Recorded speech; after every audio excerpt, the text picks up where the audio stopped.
میں لے کے جا رہی ہے. ایک دم بالکل صاف ترجمہ کر رہا ہوں. سورہ مدثر کی آیت ہے, عقل مند کے لیے اشارہ کافی ہے. عن المجرمین, مجرمین سے پوچھیں گے, جہنمی والی جماعت میں جو بھائی کھڑے ہوں گے, چاہے وہ آپ کا پڑوسی ہوگا, چاہے وہ آپ کے باپ ہوں گے, چاہے آپ کے بھائی ہوں گے, چاہے وہ آپ کے خالو ہوں گے, چاہے وہ آپ کے ماموں ہوں گے, چاہے وہ جس طریقے کے رشتہ دار ہوں گے یا آپ کے دوست ہوں گے, لیکن عمل اچھا نہیں ہوگا, ان کے عمل برے ہوں گے, جہنمیوں کی جماعت میں ہوں گے, آپ کی نگاہ پڑے گی, آپ ان سے سوال کریں گے. عن المجرمین, مجرمین سے پوچھیں گے, ما سلککم فی سقر, کون سی چیز ہے جو تمہیں جہنم میں لے کے جا رہی ہے. حضرات آج سمجھ میں نہیں آ رہی, جواب دیں گے. کیا جواب دیں گے ہم؟ عن المجرمین ما سلککم فی سقر قالوا لم نک من المصلین, اے میرے بھائی میں وہی ہوں جو میں نماز نہیں پڑھتا. آپ اس دن کہیں گے, قرآن کہہ رہا وَلَمْ نَكُ مِنَ الْمُصَلِّينَ, میں وہی ہوں جو میں نماز نہیں پڑھنا تھا. اور سنیے آگے, وَلَمْ نَكُ مِنَ الْمُصَلِّينَ قَالُوا وَلَمْ نَكُ مِنَ الْمُصَلِّينَ وَلَمْ نَكُ نُطْعِمُ الْمِسْكِينَ, میں وہی ہوں جو مسکینوں کو کھانا بھی نہیں کھلاتے تھے, ہم صدقہ و خیرات بھی نہیں کرتے تھے, غربا مساکین کا خیال بھی نہیں کرتے تھے. اور آگے پڑھیے, عن المجرمین ما سلککم فی سقر قالوا لم نک من المصلین ولم نک نطعم المسکین وکنا نخوض مع الخائضین. پلٹ کے پوچھیں گے, نماز بھی نہیں پڑھتے تھے, صدقہ و خیرات بھی نہیں کرتے تھے, مدرسے کے طلبہ کا خیال بھی نہیں کرتے تھے, پڑوسیوں کا خیال نہیں کرتے تھے, کرتے کیا تھے؟ تو وہ خود جواب دیں گے, ہم بےہودہ بکنے والوں کے ساتھ بےہودہ بکا کرتے تھے, یعنی اپنے وقتوں کو چائے خانوں میں گزارا کرتے تھے, چوکوں پر گزارا کرتے تھے, دالانوں میں گزارا کرتے تھے, بازاروں میں گزارا کرتے تھے, لیکن ہم نماز نہیں پڑھتے تھے, ہم غربا مساکین کا خیال نہیں کرتے تھے. اور آگے سنیے, قالوا لم نكن من المصلين ولم نكن نطعم المسكين وكنا نخوض مع الخائضين وكنا نكذب بيوم الدين.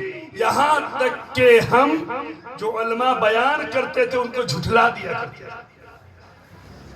ہم ان سے جو سنتے تھے, ارے کبھی تو مولانا کا کام ہے, یہ تو یہی بیان کریں گے تو کریں گے کیا, جن کی ڈیوٹی ہے. وَكُنَّا نُكَذِّبُ بِيَوْمِ الدِّينِ, ہم ان کی باتوں کو بھی جھٹلا دیا کرتے تھے, نہیں مانتے تھے. جھٹلانے کا مطلب کیا ہے؟ ہم ان کی باتوں کو تسلیم نہیں کرتے تھے. وَكُنَّا نَخُوضُ مَعَ الْخَائِضِينَ وَكُنَّا نُكَذِّبُ بِيَوْمِ الدِّينِ حَتَّى أَتَانَا الْيَقِينُ, یہاں تک کہ قیامت کا دن آ گیا اور اللہ نے مجھ کو جہنمیوں کے سامنے کھڑا کر دیا. میرے بھائی یہ کون سوچے گا, یہ فکر کون کرے گا؟ قرآن صاف لفظوں میں اعلان کر رہا ہے. اس لیے جو میرے بھائی نمازی نہیں ہیں, نماز نہیں پڑھتے ہیں, ان سے میری گزارش ہے دنیا سے جانا ہے. کیا ہے دنیا؟ شعر میں سنیے, بے وفا دنیا سے مت کرے اعتبار, تو اچانک موت کا ہوگا شکار, موت آ کر ہی رہے گی یاد رکھ, جان جا کر ہی رہے گی یاد رکھ, کر جہاں میں 100 برس تجھی ملے, گر جہاں میں 100 برس تجھی ملے, قبر میں تنہا قیامت تک رہے. موت آئی پہلواں بھی چل دیے, موت آئی پہلواں بھی چل دیے, خوبصورت نوجوان بھی چل دیے, دبدبا دنیا ہی میں رہ جائے گا, حسن تیرا خاک میں مل جائے گا. تیری طاقت تیرا پن عہدہ تیرا, تیری طاقت تیرا پن عہدہ تیرا, کچھ نہ کام آئے گا سرمایہ تیرا. سرمایہ کہتے پوجی کو, جتنا مال اکٹھا کیے ہوئے ہیں کچھ نہیں کام آئے گا. جب اندھیری قبر میں تو جائے گا تب روئے گا, چلائے گا, گھبرائے گا, کام مال و سر نہ آئے گا, اے غافل انسان یاد رکھ پچھتائے. تو حضرات اس دن کے آنے سے پہلے ہمیں اپنی تیاری کر لینی چاہیے. کیا بھروسہ ہے زندگانی کا, آدمی بلبلا ہے پانی کا, صبح ہوتی ہے شام ہوتی ہے, عمر یوں ہی تمام ہوتی ہے, دل لوح میں کھونا تجھے, شب نیند بھر سونا تجھے, خوف خدا شرم نبی یہ بھی نہیں وہ بھی نہیں. بڑھاپے میں قدم رکھ دیا ہے, داڑھی سفید ہو گئی, اگر ابھی بھی اللہ کا خوف نہیں ہوگا تو کب ہوگا؟ یہ تو اللہ کا فضل ہے آپ کے اوپر. اللہ نے اتنی لمبی عمر عطا کر دی ہے کہ بڑھاپے میں آپ نے قدم رکھ دیا ہے. اس وقت بھی اگر موبائل میں لگے رہیں گے, اس وقت بھی عیش و عشرت میں لگے رہیں گے, اس وقت بھی عیاشیوں میں لگے رہیں گے. حضرات یہ آپ کے لیے نہیں ہے. میں جوانوں سے بھی گزارش کروں گا, بوڑھوں سے بھی گزارش کروں گا, اور جوان سے کہوں گا اگر اولاد والے ہو, بوڑھے سے کہوں گا پوتے والے ہیں, آپ بیٹے کو بھی لے کر مسجد جائیے, پوتے کو بھی لے کر جائیے, تاکہ پوتا نمازی ہو جائے گا. جب تک نماز پڑھتا رہے گا آپ کو ثواب ملتا رہے گا. تو انشاءاللہ اس پیغام کو نوٹ کیجئے. آئیے جس موضوع کا میں نے انتخاب کیا ہے, قرآن اعلان کرا وَقَضَى رَبُّكَ أَلَّا تَعْبُدُوا إِلَّا إِيَّاهُ, دیکھیں قرآن میں تقریباً کم و بیش 15 جگہوں پر اللہ نے جہاں اپنی عبادت کا ذکر کیا ہے اسی جگہ پر اللہ نے ماں باپ کے ساتھ حسن سلوک سے پیش آنے کا تذکرہ کیا ہے 15 جگہوں پر ہے. لیکن آئیے صرف ایک آیت سنیے, صرف ترجمہ, باقی کوئی بات نہیں, صرف ترجمہ سنیے, انشاءاللہ دل باغ باغ ہو جائے گا اگر تھوڑی توجہ رکھیں آپ. وَقَضَى رَبُّكَ أَلَّا تَعْبُدُوا إِلَّا إِيَّاهُ, تمہارے رب نے فیصلہ کیا ہے. وَقَضَى رَبُّكَ أَلَّا تَعْبُدُوا إِلَّا إِيَّاهُ, اللہ ہی کی عبادت کرو. کس کی عبادت کرو؟ اب بولے کس کے بولیے بلند آواز, اللہ ہی کی عبادت کرو. ترجمہ مفہوم. اور ماں باپ کے ساتھ حسن سلوک سے پیش آؤ. کتنا صراحت کے ساتھ ذکر ہے. وَقَضَى رَبُّكَ أَلَّا تَعْبُدُوا إِلَّا إِيَّاهُ وَبِالْوَالِدَيْنِ إِحْسَانًا, اور سنیے آگے, وَإِمَّا يَبْلُغَنَّ عِنْدَكَ الْكِبَرَ أَحَدُهُمَا أَوْ كِلَاهُمَا, ماں باپ یا ان دونوں میں سے کوئی ایک بڑھاپے کی عمر کو پہنچ جائیں. یہ قرآن کا صرف ترجمہ کر رہا ہوں, تفسیر کا کوئی وقت نہیں ہے. ترجمہ سنیے, اِمَّا يَبْلُغَنَّ عِنْدَكَ الْكِبَرَ أَحَدُهُمَا أَوْ كِلَاهُمَا, دونوں بڑھاپے کی عمر کو پہنچ جائیں یا ان دونوں میں سے کوئی ایک پہنچ جائیں. تو قرآن نے کیا کہا, اِمَّا يَبْلُغَنَّ عِنْدَكَ الْكِبَرَ أَحَدُهُمَا أَوْ كِلَاهُمَا فَلَا تَقُلْ لَهُمَا اُفٍّ, یہ قرآن کا لفظ ہے, فَلَا تَقُلْ لَهُمَا اُفٍّ, تم انہیں اف بھی مت کہو, تم انہیں اف بھی مت کہو. اس کا کیا مطلب؟ مطلب یہ ہے کہ آپ کوئی ایسی بات انہیں نہ کہو جس سے ان کے دل کو ٹھیس پہنچ جائے, ان کے دل کو تکلیف پہنچ جائے. یہ اف کا مطلب یہ ان کے سامنے اونچی آواز میں بھی گفتگو نہ کرو. اللہ, اور آگے سنیے اور سراحت, فَلَا تَقُلْ لَهُمَا وَلَا تَنْهَرْهُمَا, انہیں جھڑکو بھی مت. اگر کسی بات کو بار بار بولیں, کسی بات کو بار بار تمہارے سامنے رکھے تو فَلَا تَقُلْ لَهُمَا وَلَا تَنْهَرْهُمَا, اور انہیں جھڑکو بھی مت. تو پھر ہم کیا کریں گے؟ قرآن نے ہمیں تعلیم دیا, قرآن نے ہمیں درس دیا, قرآن نے ہمیں طریقہ بتایا. کیا طریقہ دیا؟ اِمَّا يَبْلُغَنَّ عِنْدَكَ الْكِبَرَ أَحَدُهُمَا أَوْ كِلَاهُمَا فَلَا تَقُلْ لَهُمَا وَلَا تَنْهَرْهُمَا وَقُلْ لَهُمَا قَوْلًا كَرِيمًا, جب ان سے گفتگو کرو, جب ان سے باتیں کرو, نرم انداز میں گفتگو کرو تاکہ تمہاری گفتگو سن کے ان کا دل باغ باغ ہو جائے. قرآن کا ترجمہ ہے, وَقُلْ لَهُمَا قَوْلًا كَرِيمًا, اور سنیے, وَخْفِضْ لَهُمَا جَنَاحَ الذُّلِّ مِنَ الرَّحْمَةِ, اور اپنے دونوں بازوؤں کو رب کی بارگاہ میں اٹھا دو, بچھا دو, اور بارگاہ خداوندی میں عرض کرو, اے اللہ, جیسے ان دونوں نے میرے اوپر بچپن میں رحم و کرم کا معاملہ کیا ہے, جس محبت سے میری پرورش کی ہے, جس طریقے سے رحم و کرم کا معاملہ کیا ہے, اے اللہ میرے ماں باپ پر اسی طریقے سے رحم و کرم کا معاملہ فرما. یہ قرآن کی تعلیم ہے. اب آئیے حدیث کی طرف.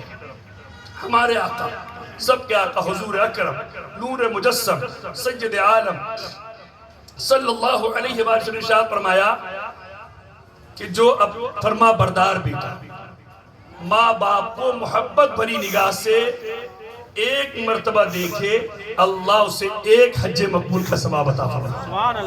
حضرات, اب 5 لاکھ روپیہ 7 لاکھ روپیہ لگا کر جائیں گے حج کرنے, پتہ نہیں آپ کا مال سود ہے کہ نہیں ہے, آپ پتہ نہیں ریاکاری ہے, دکھاوا ہے, کیا ہے, کوئی گارنٹی نہیں کہ حج قبول ہوگا کہ نہیں ہوگا. لیکن اگر فرما بردار ہیں, ماں باپ کو خوش رکھے ہوئے ان کی خدمت کر رہے ہیں, محبت بھری نگاہ سے ایک مرتبہ دیکھیں گے, اللہ ایک حج مقبول کا ثواب عطا فرمائے.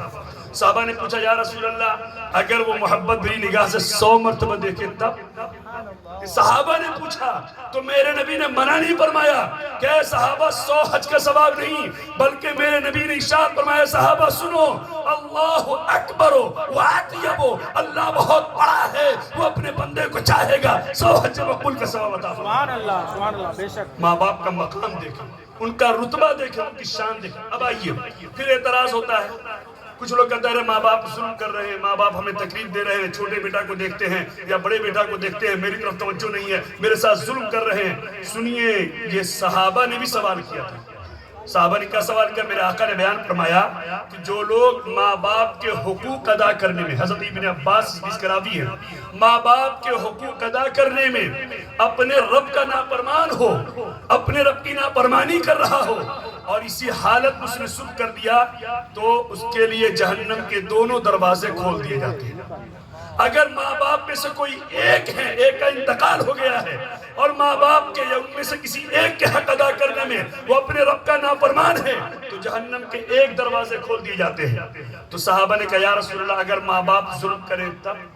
حدیث کا جملہ ہے، میں اپنی طرف سے نہیں بول رہا ہوں، اگر ماں باپ ظلم کریں تب تو میرے نبی نے ارشاد فرمایا وَإِن ظَلَمَاهُ وَإِن ظَلَمَاهُ وَإِن ظَلَمَاهُ 3 مرتبہ ارشاد فرمایا ماں باپ اگرچہ ظلم کریں، ماں باپ اگرچہ ظلم کریں، ماں باپ اگرچہ ظلم کریں، تمہیں ماں باپ کی خدمت کرنی ہے۔ اگر ماں باپ کی خدمت کرو گے اللہ تجھے جنتی بنا دے گا، ماں باپ کی نافرمانی کرو گے اللہ تجھے جہنم میں شامل کرا دے گا۔ بلکہ پوچھا گیا کہ ماں باپ کا مقام کیا ہے، اولاد کے اوپر ماں باپ کا کیا حق ہے، تو میرے آقا نے ارشاد فرمایا یہ تمہارے لیے جنت بھی ہے، یہ تمہارے لیے جہنم بھی ہے۔ اگر تم ان کی خدمت کرو گے جنت کے حقدار ہو جاؤ گے، اگر تم نے ان کی نافرمانی کی، ان کو اذیت دی، ان کو تکلیف دی تو جہنم کے حقدار ہو جاؤ گے۔ اب اتنی صراحت کے ساتھ اور کیا ہو سکتی ہے؟ اور آگے سنیے ایک بات، جو لوگ ماں باپ کی خدمت کرتے ہیں اگر ماں کے دل سے دعا نکل جائے، حضرت موسیٰ علیہ نبینا علیہ الصلوۃ والتسلیم ہے، انہی کا زمانہ ہے۔ حضرت موسیٰ نے بارگاہ خداوندی میں عرض کیا مولا میں جنتی ساتھی کو دنیا ہی میں دیکھنا چاہتا ہوں، یعنی جنت میں جو میرا ساتھی ہوگا میں اسے دنیا ہی میں دیکھنا چاہتا ہوں۔ اللہ نے فرمایا اچھا موسیٰ تم دیکھنا چاہتے ہو، فلاں مقام پر چلے جاؤ، فلاں دکان پر چلے جاؤ۔ جیسی رہنمائی فرمائی حضرت موسیٰ اسی کے مطابق اس مقام پر پہنچ گئے۔ جیسی رہنمائی فرمائی تو کیا دیکھا کہ ایک قصاب ہے، وہ گوشت کاٹ کاٹ کر کے بیچ رہا ہے۔ حضرت موسیٰ اس کی دکان پر صبح سے لے کر شام تک بیٹھے رہے، لیکن کوئی ایسا عمل نہیں دیکھا جس کی بنیاد پر حضرت موسیٰ اس بات کو تسلیم کرتے کہ یہ جنت میں میرا ساتھی ہے۔ جب شام کا وقت ہوا حضرت موسیٰ اسی کو دکان پر بیٹھے ہوئے ہیں، اس قصاب نے گوشت کاٹا، تھوڑا سا گوشت لیا اپنے گھر کے لیے، دکان کو بند کیا، حضرت موسیٰ کو دعوت دیا، اے حضرت موسیٰ نام نہیں جاننا تھا، کہا اے فلاں صاحب آپ میرے گھر میرے ساتھ تشریف لے چلیں، آپ میرے ہی گھر آج آپ کھانا تناول فرمائیں۔ حضرت موسیٰ نے اس قصاب کے دعوت کو قبول فرمایا اور اس کے گھر تشریف لے گئے۔ حضرت موسیٰ جب اس کے ساتھ تشریف لے گئے، آپ دروازے پر بیٹھے ہوئے ہیں اور اس کی حرکتوں پر نظر رکھے ہوئے کون سا عمل کرتا ہے جس عمل کی بنیاد پر اللہ نے اس کو جنت میں میرا ساتھی بنا دیا ہے۔ حضرت موسیٰ گئے بیٹھے ہوئے ہیں، کیا دیکھا کہ وہ شخص ایک کمرے میں گیا، اس کمرے میں ایک بوڑھی عورت ایک خاتون لیٹی ہوئی تھی، اتنی لاغر، اتنی دبلی، اتنی کمزور کہ وہ خود سے اٹھ نہیں سکتی تھی، خود سے پانی پی نہیں سکتی تھی، خود سے کھانا تناول فرما نہیں سکتی تھی۔ وہ قصاب گیا ہے، اس بوڑھی کو اٹھایا ہے، اپنے آگوش میں رکھا ہے، اس کے چہرے کو صاف کیا ہے اور جو کھانا تیار ہوا وہ کھانا لے کر آیا ہے، اپنے منہ میں کھانے کا لقمہ رکھ کر چبا کر کے اس بوڑھی خاتون کے منہ میں ڈال رہا ہے۔ المختصر کھانا اس بوڑھی خاتون نے کھا لیا۔ جب اس کو اٹھا کر کے اس پر بستر پہ رکھنا چاہا تو حضرت موسیٰ بڑی توجہ سے دیکھ رہے تھے، دیکھا بوڑھی خاتون کے ہونٹ ہل رہے تھے، بوڑھی خاتون کے ہونٹ ہل رہے تھے۔ جب وہ نوجوان باہر آیا، حضرت موسیٰ کے لیے دسترخوان لگایا، حضرت موسیٰ نے کہا وہ کون تھی جس خاتون کی تم اتنی خدمت کر رہے تھے، وہ بوڑھی کون ہے؟ اس نے کہا وہ میری ماں ہے، بہت کمزور ہے، بہت لاغر ہے، میں اس کو کھانا کھلا رہا تھا۔ حضرت موسیٰ نے پوچھا کھانا کھلانے کے بعد وہ بوڑھی ماں کیا کہہ رہی تھی؟ کچھ حرکت کر رہی تھی، اس کے ہونٹ ہل رہے تھے، وہ کیا کہہ رہی تھی؟ حضرت موسیٰ کے پوچھنے پر اس قصاب نے جواب دیا جب میں کھانا کھلا دیا ہے، جب وہ کھانا سے فارغ ہو گئی ہے تو اس کے جو ہونٹ ہل رہے تھے اس کے منہ سے یہ دعا نکل رہی تھی، اے اللہ میرے بیٹا کو حضرت موسیٰ کے ساتھ جنت میں داخل فرما، جنت میں حضرت موسیٰ کے ساتھ اس کو داخلہ فرما دے، جنت میں حضرت موسیٰ کا ساتھی بنا دے، یہی دعا کر رہی تھی۔ حضرت موسیٰ نے کہا اے قصاب سن، میں تجھے بشارت دیتا ہوں تیری ماں کی دعا قبول ہو گئی ہے، میں ہی موسیٰ ہوں اور تو ہی میرا جنت کا ساتھی ہے۔ اندازہ لگائیے کہ ماں کی دعا کا اتنا بڑا اثر ہے کہ ایک قصاب جس کا ایسا کوئی عمل دکھنے میں نہیں آ رہا ہے، لیکن ماں کی دعا کی برکت یہ ہے اللہ حضرت موسیٰ کلیم اللہ کا اس کو ساتھی بنا رہا ہے۔ اس سے اندازہ لگائیے کہ ماں کا مقام کتنا بلند و بالا ہے، ماں کی عظمت کتنی زیادہ ہے۔ لیکن اور سنیں، ماں کا مقام اپنی جگہ پر ہے، شوہر کا مقام اپنی جگہ پر ہے، بہو کا بھی مقام اپنی جگہ پر ہے۔ ذرا سوچیں جن کے گھر میں بہو آتی ہیں ذرا وہ بھی سوچیں شوہر کا مقام کتنا بلند و بالا ہے۔ اس کے آپ وقار کو سمجھ سکتے ہیں کہ ہمارے آقا، آپ کے آقا، سب کے آقا حضور اکرم نور مجسم سید عالم صلی اللہ علیہ وآلہ وسلم نے ارشاد فرمایا اللہ کے علاوہ کسی دوسرے کو سجدہ کرنے کا حکم ہوتا تو عورتوں کو یہ حکم دیا جاتا کہ وہ اپنے شوہر کا سجدہ کریں۔ اندازہ لگا اس کا مقام کتنا بلند و بالا ہے۔ لیکن سنیے ایک واقعہ میں آپ کو سناتا ہوں، آپ کا دل باغ باغ ہو جائے گا، توجہ ہوگی تو۔ اعلیٰ حضرت عظیم البرکت مجدد دین و ملت الشاہ امام احمد رضا خان فاضل بریلوی علیہ رحمت و رضوان کے چھوٹے بھائی جن کا نام ہے علامہ حسن رضا، جن کو استاذ زمن کہا جاتا ہے، انہی کے پوتے ہیں جن کا نام ہے حضرت علامہ تحسین میاں، ان کا انتقال ہو چکا ہے۔ 50 سال ان کو صدر العلماء بھی کہا جاتا ہے۔ 42 سال تک ایک مسجد میں امامت فرمائی ہے۔ واقعہ یوں ہے کہ آپ ایک مسجد میں 42 سال تک امامت، بریلوی شریف میں ہی آپ 42 سال تک امامت فرما چکے تھے، اور ایک دن عصر کی نماز کا وقت آپ مصلی پر چڑھے اور ٹھیک تکبیر تحریمہ کا وقت تھا، آپ مصلی سے پیچھے ہٹ جاتے ہیں اور ہٹنے کے بعد عرض کرتے ہیں ایسا کرو مجھے چند منٹوں کی مہلت دو، میں کچھ کام سے میں باہر جا رہا ہوں، اگر تم لوگ چاہو تو اپنی اپنی نماز ادا کر لو اور نہیں تو پھر میرا انتظار کر لو۔ ان تمام نمازیوں نے کہا 42 سال کے بعد آپ نے یہ ایسا کہا، نمازیوں نے کہا حضور آپ تشریف لے جائیں، چند منٹوں کے بعد آپ تشریف لائیں، ہم آپ ہی کے پیچھے نماز پڑھیں گے، لیکن آپ تشریف لے جائیں اور آپ آئیں، انشاءاللہ آپ ہی کی امامت ہوگی، ہم آپ کے پیچھے نماز پڑھیں گے۔ حضرت علامہ تحسین رضا خان صاحب مصلی سے ہٹے، اپنے گھر کی طرف گئے اور چند منٹوں کے بعد واپس آئے، آپ نے نماز پڑھائی۔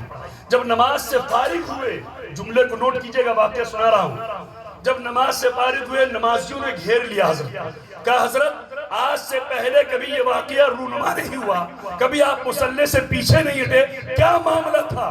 کیا آپ مصلی پر چڑھنے کے بعد باہر واپس آ گئے اور آپ نے چند منٹوں کی مہلت مانگی، پھر آپ نے دوبارہ امامت فرمائی، کیا مقصد ہے؟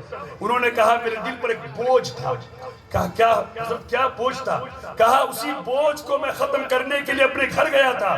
سنو میں 42 سال سے امامت کر رہا ہوں، 42 سال سے میرے بچے کی جو اماں ہے، میری جو زندگی کی ساتھی ہے، میری جو شریک حیات ہے، وہ 42 سال سے جب سے میں امامت کر رہا ہوں تب سے وہی مجھ کو وضو کراتی ہے، وہی مجھ کو ہاں بولی سب لوگ بولیے، اس کا جو اخیر جملہ ہے نا وہ آپ کو یاد کرا کے جانا ہے، وہی مجھ کو وضو کراتی ہے۔ آپ نے بھی دیکھا ہوگا پہلے زمانے میں پیتل کا لوٹا ہوتا تھا جو بڑا وزنی ہوتا تھا، اس کی عمر تھوڑی طویل ہو گئی ہے، کمزور ہو گئی ہے، پوتے پوتے والی ہو چکی ہے، لہذا آج کیا ہوا میں وضو کر رہا تھا اور وہ پانی گرا رہی تھی، اچانک اس کے ہاتھ سے لوٹا چھوٹا اور میرے پاؤں پہ گر گیا، میرے پاؤں پہ گر گیا، مجھ کو چوٹ لگی، میں نے بہت تیز اس کو ڈانٹا، میں نے بہت تیز ڈانٹا، بولیے بلند آواز سے بولیے، بہت تیز ڈانٹا، میں نے اس کو ڈانٹا۔ میں وضو بنا کر آ گیا، جب میں مصلی پر چڑھا تو میرے دل میں خیال آیا کہ میں نے اپنی زبان سے ظلم کیا ہے، یہ اس کے پر لازم نہیں ہے، یہ اس کے پر ضروری نہیں ہے، وہ میری خاطر نہیں ہے کہ وہ ہر وقت میرے لیے وضو کراتی رہے، اگر اس سے غلطی ہو ہی گئی ہے مجھے ڈانٹنی نہیں چاہیے تھا، جس زبان سے میں نے ظلم کیا ہے اس زبان سے میں اپنے رب کو کیسے پکاروں؟ تو میں گھر واپس گیا، اپنے بچوں کے سامنے، اپنے پوتوں کے سامنے، اپنے پوتے کے سامنے میں نے اس سے معافی مانگی، جیسے میرا معافی مانگنا تھا میری خاتون رونے لگی ہے، اور جب رونے لگی ہے میں نے کہا سنو جب تک تم معاف نہیں کرے گی میں امامت کے مصلی پر نہ چڑھوں گا، اس لیے کہ جس زبان سے میں نے ظلم کر لیا ہے اس ظلم والے زبان کو میں اپنے رب کے سامنے کیسے پیش کروں گا، لہذا تم اس کو معاف کر دے گی تب میں مصلی پر چڑھوں گا۔ بیوی نے معاف کیا ہے تب میں نے آ کر امامت کی۔ اللہ یہ سبق ہے، اتنے بڑے محدث ہیں، 50 سال حدیث پڑھا رہے ہیں، ان کا یہ عمل ہے کہ آپ اپنی زبان سے اپنی بیوی کو، حالانکہ شوہر کا مقام کتنا بلند و بالا ہے، اور آج ہم اپنی بیوی پر ظلم کر رہے ہیں، ساس اپنی بہو پر ظلم کر رہی ہیں، یہ سوچنے کا مقام ہے۔ اور سنیے بڑی پیاری حدیث، اس کو سننے کے بعد انشاءاللہ ہمارے کہنے کو اللہ قبول فرما لے۔ کتنا کم نصیب انسان ہوگا جو رمضان جیسا عظیم مہینہ پا کر بھی وہ اللہ کی عبادت کر کے اپنے گناہوں سے معافی نہیں چاہ رہا ہے، اپنی بخشش نہیں چاہ رہا ہے، سید الملائکہ بد دعا کر رہے ہیں، نبی اس پر آمین کہہ رہے ہیں، پھر صحابہ نے پوچھا یا رسول اللہ جب آپ نے دوسرے سیڑھی پہ قدم رکھا تو فرمایا آمین. تو میرے آقا نے بیان فرمایا اے صحابی سنو, جب میں دوسرے سیڑھی پہ قدم رکھا جبرائیل یہ کہہ رہے تھے یا رسول اللہ آپ کا نام لوگوں کے سامنے لیا جائے اور آپ کا نام سننے کے بعد جو آپ پر درود نہ بھیجے اے اللہ کے محبوب وہ شخص تباہ ہو جائے, وہ شخص برباد ہو جائے, وہ شخص ہلاک ہو جائے. میں نے کہا ہے جبرائیل تمہارے کہنے کو اللہ قبول و مقبول فرما لے. اس سے اندازہ لگائیے درود پاک کی کتنی فضیلت ہے. جب بھی نبی کا نام سنیں اپنے نبی پر درود پڑھنا شروع کر دیں. تو جب بھی نبی کا نام لیا جائے آپ اپنی زبان کو حرکت دیجئے. جب زبان کو حرکت دیں گے درود پاک پڑھیں گے جہاں آپ کو نیکیاں ملیں گی وہیں آپ کے گناہ بھی مٹتے رہیں گے, وہیں نبی سے محبت کا ثبوت بھی ملتا رہے گا. جو تیسری چیز ہے وہ ذرا توجہ سنیں. میرے آقا نے بیان فرمایا جب میں نے تیسری سیڑھی پہ قدم رکھا ہے تو جبرائیل اس وقت بھی حاضر تھے اور کہا اے اللہ کے محبوب وہ شخص تباہ ہو جائے, وہ شخص ہلاک ہو جائے, وہ شخص برباد ہو جائے. صحابہ نے میں نے پوچھا جبرائیل کون؟ کہا جو اپنے ماں باپ کی بڑھاپے کی عمر کو پایا, جوانی نہیں بڑھاپے کی عمر کو پایا. اس لیے کہ بڑھاپے باپ ماں محتاج ہو جاتے ہیں, وہ اپنے اولادوں کے محتاج ہوتے ہیں جو ان کی ضرورتوں کا خیال رکھے. میرے نبی نے بیان فرمایا کہ جبرائیل نے کہا اے اللہ کے محبوب جو ماں باپ کی بڑھاپے کی عمر کو پایا اور پانے کے بعد اپنے گناہوں کی بخشش نہ کرا سکا, اپنے گناہوں کی معافی نہ کرا سکا, وہ شخص تباہ ہو جائے, وہ شخص ہلاک ہو جائے, وہ شخص برباد ہو جائے. معلوم یہ ہوا کہ جو ماں باپ کی بڑھاپے کی عمر میں خدمت کرے گا وہ ان کے حق میں دعائیں کریں گے. اللہ دعا کی برکت سے اس کے گناہوں کو معاف فرما دے گا, اس کی لغزشوں کو معاف فرما دے گا, اس کی خطاؤں کو معاف فرما دے گا اور بخشش اور جنت کا پروانہ عطا فرما دے گا. صاحب یہ سبق ہے. کتنی بڑی وعید ہے. تمام فرشتوں کے سردار بددعا کر رہے ہیں اور تمام نبیوں کے سردار آمین کہہ رہے ہیں. ہمیں سبق سیکھنی چاہیے کہ ہم جب رمضان جیسا عظیم مہینہ پائیں اس کا احترام کریں, کثرت سے عبادت کریں, اپنے گناہوں سے معافی چاہیں. جب ہمیں نبی کا نام سنیں درود پاک پڑھیں, ماں باپ کی بڑھاپے کی عمر قسمت سے مل جائے ان کی خدمت کر کے ان سے دعائیں لے کر کے اپنے. لیکن حدیث سنا کے رخصت ہوتا ہوں آپ سے. حضرت عائشہ صدیقہ رضی اللہ عنہا ہم سب کی جو ماں ہے, حضرت ابوبکر صدیق کی صاحبزادی ہیں, ہمارے آقا کی لاڈلی پیاری شریک حیات ہے. بیان فرماتی ایک دن ہمارے آقا سب کے آقا حضور اکرم نور مجسم سید عالم صلی اللہ علیہ وآلہ وسلم نے کہا اے عائشہ آج تم مجھ سے جو مانگو ہم تجھے عطا کر دیں گے. عائشہ آج تم مجھ سے جو مانگو, ہاں بلند آواز سے جو مانگو عطا کر دیں گے. تو حضرت عائشہ نے کہا اے اللہ کے محبوب اے میرے سرتاج اگر آپ تھوڑی سی مجھ کو مہلت دیں تو ہم اپنے ابا حضور سے مشورہ کر لیتے ہیں, مشورہ کر کے آکے کوئی عظیم چیز آپ سے ہم طلب کریں. حضرت عائشہ صدیقہ رضی اللہ تعالی عنہ نے جب اجازت طلب کی میرے آقا نے اجازت دے دی جاؤ اپنے ابا حضور سے مشورہ کر کے آؤ. حضرت عائشہ صدیقہ گئیں اپنے والد محترم حضرت ابوبکر صدیق کے پاس اور جانے کے بعد عرض کی ابا حضور آج حضور کا رحمت کا دریا جوش پر ہے, آج حضور باران رحمت برسا رہے ہیں, رحمت انڈیل رہے ہیں. انہوں نے مجھ سے کہا ہے عائشہ جو مانگو ہم تجھے عطا کر دیں گے, جو طلب کرو ہم تجھے عطا کر دیں گے. ابا حضور کون سی چیز مانگی جائے؟ ہم آپ سے مشورہ کرنے کے لیے آئے ہیں تاکہ ان سے جب کوئی چیز طلب کی جائے تو انوکھی چیز طلب کی جائے, عظیم چیز طلب کی جائے, کوئی معمولی چیز مانگی نہ جائے. قربان جائیے ہمارے آقا سب کے آقا حضور اکرم نور مجسم سید عالم صلی اللہ علیہ وسلم نے حضرت عائشہ صدیقہ کو اختیار دیا مانگو. اپنے والد سے مشورہ کرتی ہیں تو میرے آقا کے جو چار یار ہیں جن کا مقام سب سے بلند و بالا ہے, حضرت ابوبکر صدیق نے کہا اے عائشہ سنو, اپنے سرتاج کے پاس جانا, اپنے آقا کے پاس جانا, اپنے امام الانبیاء کے پاس جانا, تو جانے کے بعد ان سے کہنا کہ آپ جب معراج میں تشریف لے گئے تھے, جملے کو نوٹ کیجئے گا بڑا عظیم نسخہ ہے, جب آپ معراج میں تشریف لے گئے تھے اور اللہ سے جب خلوت میں بات ہوئی تھی تو کون سی راز کی بات ہوئی تھی؟ اس میں سے ایک راز کی بات مجھے بتا دیجیے. سبحان اللہ. جو راز کی بات ہوئی تھی اس میں سے ایک راز کی بات مجھ کو بتا دیجیے. اور جب تمہارے سرتاج تمہارے شوہر نامدار امام الانبیاء سید الانبیاء جب تمہیں بتا دیں تو وہ بات مجھ کو آ کر ضرور بتانا۔ حضرت عائشہ صدیقہ گئی، جانے کے بعد کہا یا رسول اللہ صلی اللہ علیہ وسلم میں حاضر ہو گئی ہوں۔ میرے آقا نے پوچھا ابو جان سے مشورہ کر لیا، والد سے مشورہ کر لیا، اپنے ابا حضور سے مشورہ ہو گیا؟ کہا ہاں حضور مشورہ ہو گیا۔ کہا تمہارے ابا نے کیا کہا؟ کہا ابا نے کہا ہے کہ جب آپ معراج میں تشریف لے گئے تھے، خلوت میں جب آپ کے رب سے گفتگو ہوئی تھی، جو راز و نیاز کی بات ہوئی تھی، اس میں سے ایک راز کی بات آپ مجھ کو بتا دیں۔ اتنا سننا تھا، میرے آقا نے مسکرا دیا۔ مسکرانے کی دو وجہ ہوگی، ایک وجہ تو یہ ہوگی کہ دیکھو اگر پوچھا بھی جا رہا ہے، میرے یار نے پوچھا بھی ہے تو راز کی بات پوچھا ہے، اور پھر انہوں نے مجھ سے پوچھا بھی ہے تو ایسی چیز پوچھا ہے کہ جو میرے رب سے گفتگو ہوئی ہے، میرے رب سے جو راز کی بات ہوئی ہے اسی راز کو وہ پوچھ رہے ہیں۔ حضرت عائشہ سے کہا ٹھیک ہے، جب تمہارا ابا حضور نے تمہیں مشورہ دیا ہے، میں نے وعدہ کیا ہے، میں ضرور بتاؤں گا۔ اب جو بتایا ہے اس جملے کو نوٹ کیجئے میرے آقا نے۔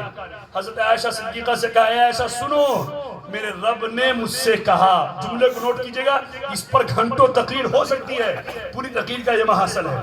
حضرت عائشہ سے کہا عائشہ سنو، میرے رب نے مجھ سے کہا آپ کی امت میں کوئی شخص کسی شخص کے دل کو جوڑ دے گا، کوئی شخص ٹوٹے ہوئے دل کو جوڑ دے گا، اللہ بغیر حساب کے جنت میں داخل فرما دے گا۔ سبحان اللہ، سبحان بغیر حساب کے سبحان اللہ، جنت میں داخل فرما دے گا۔ حضرت عائشہ سن کے بہت خوش ہوئی، بڑی تیزی کے ساتھ اپنے ابا حضور کے پاس گئی، کہا کیا بات ہو گئی؟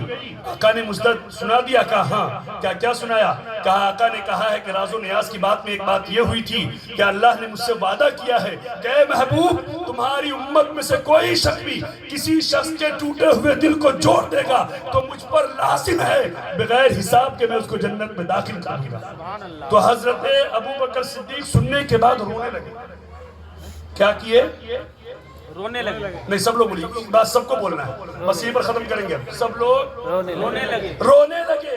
حضرت عائشہ حیران ہو گئی، پریشان ہو گئی، کہا ابا حضور آپ روتے کیوں ہیں؟ اتنی عظیم خوشخبری ہے کہ جو دو دلوں کو جوڑ دے گا اللہ اس کو بغیر حساب کے جنت میں داخل فرما دے گا، اس کا کوئی حساب و کتاب نہیں، آپ رو کیوں رہی ہیں؟ تو حضرت ابوبکر صدیق نے کہا سنو اس کا دوسرا پہلو بھی دیکھو، اس کا دوسرا پہلو بھی دیکھو، جو کسی دل کو توڑ دے گا اللہ اس کو بغیر پوچھے ہوئے جنت میں داخل فرما دے گا۔ اللہ، اب ذرا سوچئے جو ساس بہو کے دل کو توڑ رہی ہے یا ساس یا بہو ساس کے دل کو توڑ رہی ہے، ان کا انجام کیا ہونے والا ہے؟ اتنی عظیم بات، اتنی راز کی بات جو رب اور رب کے محبوب کے درمیان ہوئی تھی۔ حضرت عائشہ صدیقہ نے ایک پہلو کو دیکھا، ابوبکر صدیق جو یار غار ہیں دوسرے پہلو کو دیکھ رہے ہیں کہ دل کو جوڑنے میں بغیر حساب کے جنت میں داخلہ ہو رہا ہے، اگر دل کو توڑ دیں گے بغیر حساب و کتاب کے، بغیر سوال کیے ہوئے مجھے جہنم میں داخل کر دیا جائے گا۔ تو آج کتنوں کا دل آپ توڑتے ہیں؟ ساس کا دل توڑ رہے ہیں کہ سسر کا دل توڑ رہے ہیں کہ بیٹا کا دل توڑ رہے ہیں کہ ساس بہو کا دل توڑ رہی ہے، اس پر کون غور کرے گا؟ بھائی ذرا سوچے، جو بہو آپ کے گھر آئی ہے اپنے بھائی کو چھوڑ کے آئی ہے، اپنے باپ کو چھوڑ کے آئی ہے، اپنی ماں کو چھوڑ کے آئی ہے، اپنے رشتہ دار کو چھوڑ کے آئی ہے، ایک نئے گھر میں قدم رکھا ہے اور اپنے شوہر کے حکم کی تعمیل کر رہی ہے، جہاں تک ہو سکتا ہے وہ اپنے ساس سسر کی بھی باتوں کو مان رہی ہے۔ آپ سوچتے ہیں 100% مان لے، پہلے تو ساس بھی نظریہ بدلے، سسر بھی نظریہ بدلے۔ آپ کی بیٹی جب کوئی غلطی کرتی ہے آپ نظر انداز کر دیتے ہیں، اگر بہو سے ایک غلطی ہو جائے تو نہ جانے ہم اس پر کون کون سے جملے استعمال کرتے ہیں۔ جب تک یہ معاملہ ختم نہیں ہوگا آپ کا گھر جنت نما نہیں ہو سکتا ہے۔ جس طریقے سے بیٹے کا حق باپ کے اوپر ہے، باپ کا بھی حق بیٹے کے اوپر ہے، اگر ساس کا بہو کے اوپر ہے تو بہو کا بھی حق ساس کے اوپر ہے کہ آپ اس کو بیٹی والا درجہ دیں۔ انشاءاللہ بہو بھی اپنی ساس کو ماں والا درجہ ضرور عطا کرے گی۔ پہلی غلطی ساس کی ہوتی ہے، آپ توجہ کریں، آپ تجربہ کریں، پہل اس کی، اس لیے کہ اس کا نیا گھر ہوتا ہے، وہ نئے گھر میں قدم رکھتی ہے، سب اجنبی ہوتے ہیں، جب اجنبی ہوتے ہیں وہ ڈر اور سہم کے ہی کوئی کام غلط کرتی ہے، اگر غلطی کر دیتی ہے ایک دن بولیں گے سہ لے گی، دوسرے دن بولیں گے سہ لے گی، لیکن جب بار بار اس کو سناتے رہیں گے ایک وقت آئے گا وہ آپ سے منہ لگانا شروع کر دے گی، پھر بات بڑھتے بڑھتے یہاں تک معاملہ بگڑ جاتا ہے کہ ساس بہو ہو جاتی ہے اور بہو ساس بن جاتی ہے۔ تو غلطی کہاں ہوئی ہمیں اسی پر غور کرنی ہے. غلطی کہاں سے ہو رہی ہے اس کو ختم کرنے کی کوشش کریں گے. اگر ساس بھی خوش ہے, بہو بھی خوش ہے, بیٹا بھی خوش ہے. اب ذرا سوچیں, بہت سارے میرے بھائی ہیں وہ اپنی بیٹی کو اپنے گھر پہ لا کے رکھ لیتے ہیں, اپنے داماد کو اپنے گھر پہ لا کے رکھ لیتے ہیں. ارے ذرا سوچو, جس طریقے سے تم دوسرے کے بیٹے کو اپنے گھر پر لا کے رکھے ہوئے ہو, اگر تمہارے بیٹے کو اگر اس کے برعکس ہو جائے, تمہارے دل پر کیا گزرے؟ تم بھی تو پودا لگائے ہو بڑی امید کے ساتھ کہ یہ اولاد ہماری بڑھاپے میں سہارا بنے گی, یہ اولاد ہمارے بڑھاپا میں خیال کرے گی. تم دوسرے کی اولاد کو چھین رہی ہو. اگر تمہاری اولاد چھین جائے تو تمہارے دل پر پہاڑ کیسے ٹوٹیں گے؟ اگر ہم یہی سوچ لیں گے, انشاءاللہ ہمارا گھر جنت نما ہو جائے گا, جنت کا گہوارہ ہو جائے گا. حضرات, تقریریں ہوتی رہیں گی, احادیث بیان ہوتے رہیں گے.